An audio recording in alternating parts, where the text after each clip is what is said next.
Salam Rahayu, salam bahagia untuk sahabat Cirebon, sahabat Spirit Cirebon, sahabat semuanya, pemirsa dari channel ini, dimanapun Anda berada di bumi Nusantara.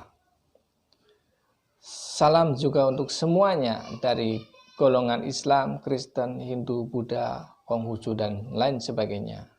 Semoga Tuhan memberkati semuanya. Kali ini saya akan membahas tentang kasampunaning urip. Bab tentang kasampunaning urip. Bab yang membahas tentang penyelesaian tentang kehidupan. Agar hidup kita itu menjadi bahagia, tentram, dan juga damai, dan juga makmur. Ada hal-hal yang perlu diwaspadai dalam hidup kita. Kehidupan adalah sebuah kepastian. Hidup adalah kepastian. Dan selamanya pada hakikatnya kita akan hidup. Entah ada di mana kita hidup, itu menjadi problem yang lain. Yang pasti kita hidup di dunia ini adalah punya tanggung jawab.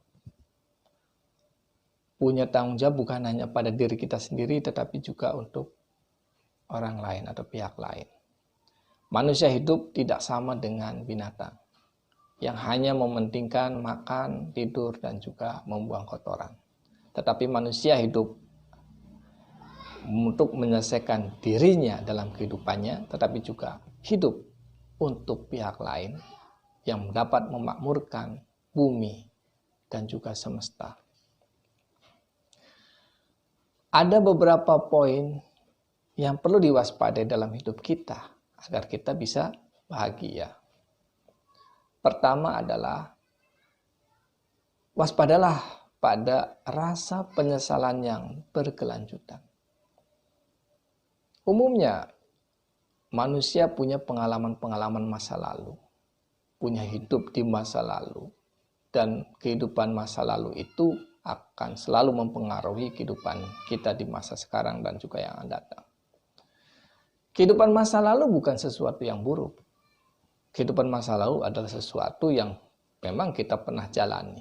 Namun kehidupan masa lalu bila itu masuk pada batin kita, hati kita, pikiran kita dengan rasa penyesalan yang terus-menerus, itu akan menjadi hambatan dalam hidup kita.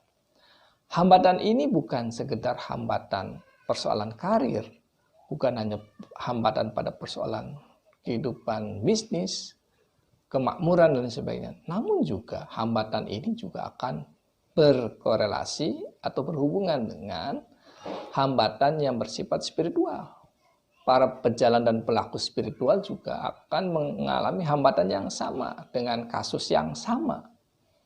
Orang-orang spiritual bila dalam hatinya diliputi rasa penyesalan yang berkelanjutan dalam hidupnya, entah karena kejahatannya, entah karena kesalahannya, entah karena keputusannya yang gegabah, yang berdampak pada kebangkrutan ekonominya dan sebagainya.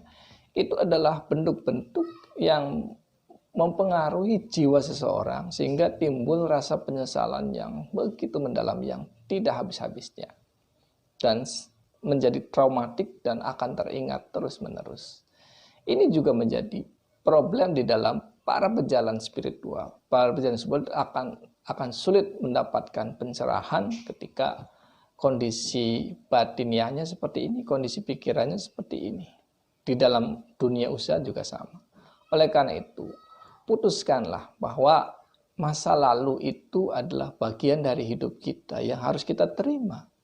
Tetapi kita kembalikan menjadi sebuah kepasrahan kepada Tuhan yang Maha Kuasa, bahwa seluruh proses hidup ini sebetulnya adalah bagian dari cara Tuhan untuk mengajari kita untuk bisa lebih baik lagi. Apakah karena sesuatu hal merasa kita karena masa lalu kita salah dalam mengambil keputusan sehingga kita bangkrut, sehingga kita merasa bahwa kita punya banyak kesalahan, kita merenung, menyesali dan sebagainya. betapa banyak orang yang lebih sukses dari saya, lebih banyak beramal dan sebagainya. Ketahuilah bahwa kejahatan dan amal juga sebenarnya bagian dari proses Tuhan mengajarkan pada kita. Siapa yang beramal dan siapa yang melakukan kesalahan, itu menjadi pertanyaan yang sulit untuk kita jawab dengan sederhana.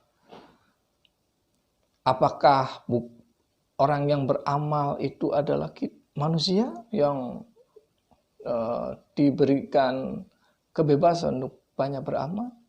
Tanpa Tuhan memberikan kewenangan untuk memberikan kemampuan dia beramal, maka orang itu juga tidak akan mampu untuk beramal.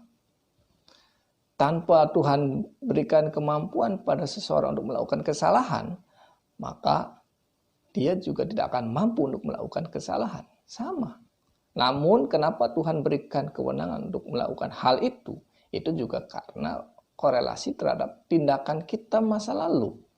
Tindakan kita masa sebelumnya yang juga mungkin membesarkan peluang untuk melakukan kesalahan.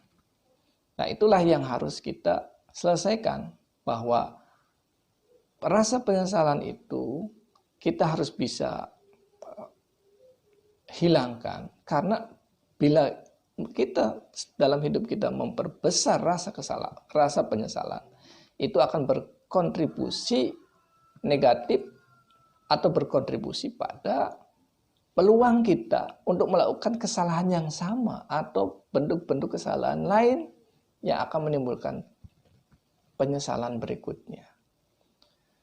Yang pertama itu. Yang kedua adalah mewaspadai tentang hilangnya keyakinan percaya diri atau ketidakadaan kepercayaan diri.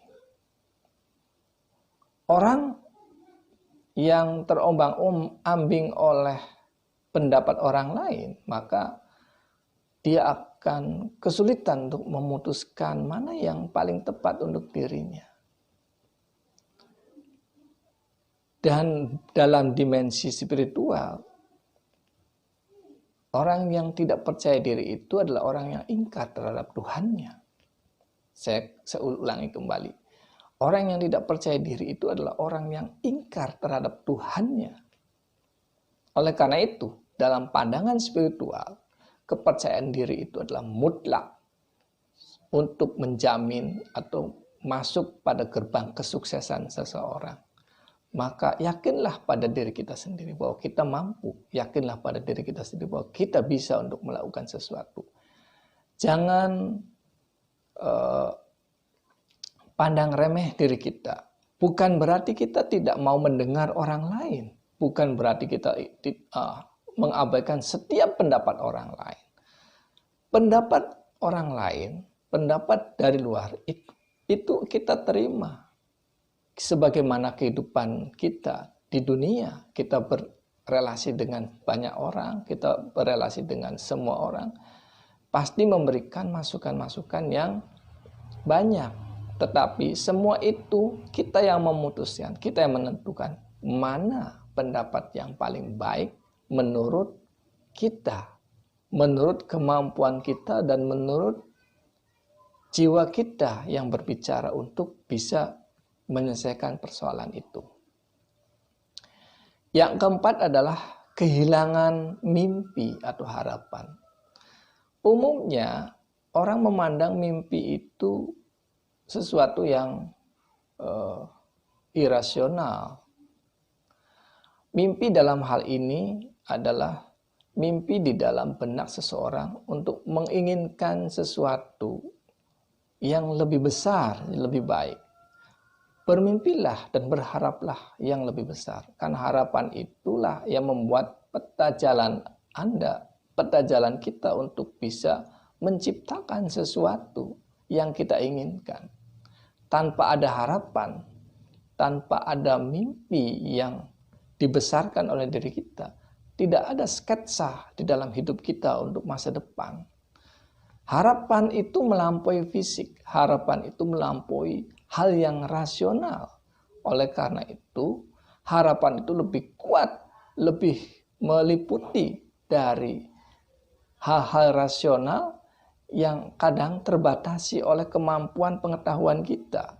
Harapan itu kadang melampaui logika berpikir seseorang dan melampaui kemampuan hitung-hitungan matematis yang dipikirkan oleh orang.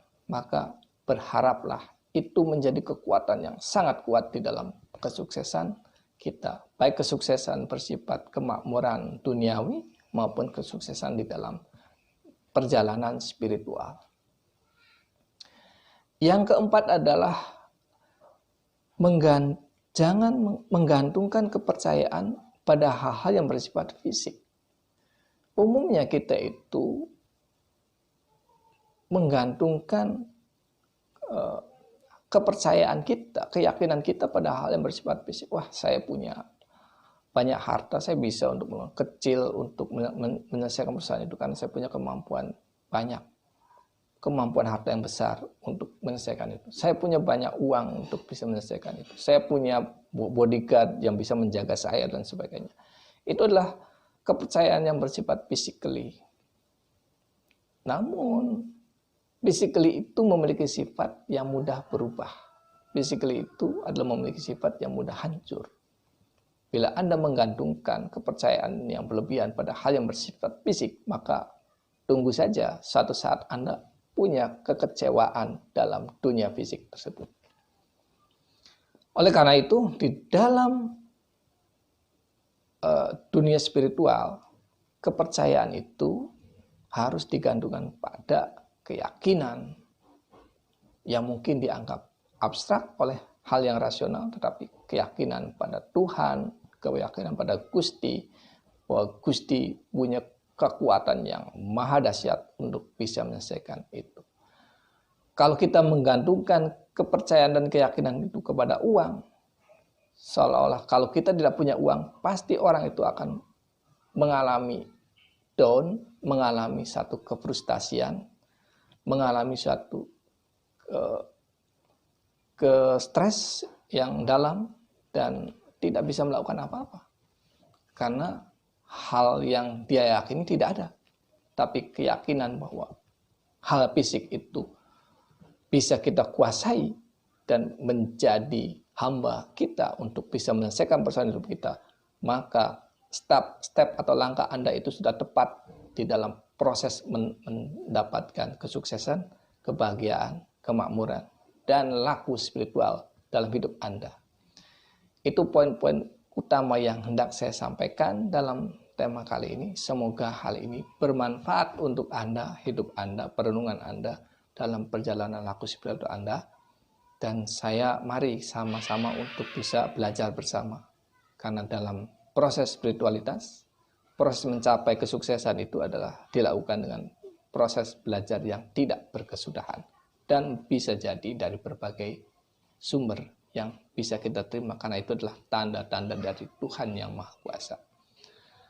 Salam untuk semuanya. Saya ucapkan terima kasih pada para pemirsa yang menonton video saya ini.